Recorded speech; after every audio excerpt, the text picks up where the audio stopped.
পৃথিবীর একমাত্র প্রাণী যার দুধের রং কালো, জানেন কোন প্রাণী? সকালে চা বা কফির সঙ্গে হোক অথবা স্বাস্থ্যকর পানীয় হিসেবে দুধের প্রয়োজনীয়তা কিন্তু অপরিহার্য। কোনো জিনিসের পরিচ্ছন্নতার মাপকাঠি হিসাবেও কিন্তু দুধের সঙ্গে তুলনা করা হয়, যেমন দুধ সাদা বা দুধের মতো সাদা। কিন্তু সেই দুধের রং যদি হয় কালো, গরু অথবা ছাগল কিন্তু নয়, এমন একটি প্রাণী রয়েছে যার দুধের রং সত্যিই কালো। আফ্রিকাতে এক বিশেষ ধরনের গন্ডার পাওয়া যায়, যার গায়ের রং কুচকুচে কালো। এই কালো রঙের গন্ডারের সায়েন্টিফিক নাম হচ্ছে ডাইসেরস বাইকর্নিস।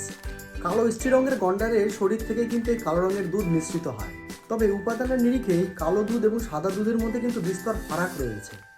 গবেষণা থেকে জানা গিয়েছে এই কালো রঙের দুধের ঘনত্ব অনেকটাই কম, কারণ এর মধ্যে জলের পরিমাণটা সব থেকে বেশি থাকে। সাধারণত জন্মের 4 থেকে 5 বছর পর স্ত্রী গন্ডারেরা সন্তান প্রসবের ক্ষমতা অর্জন করে। প্রায় 1 বছর ধরে এই স্ত্রী গন্ডারেরা কিন্তু অন্তঃসত্ত্বা থাকে।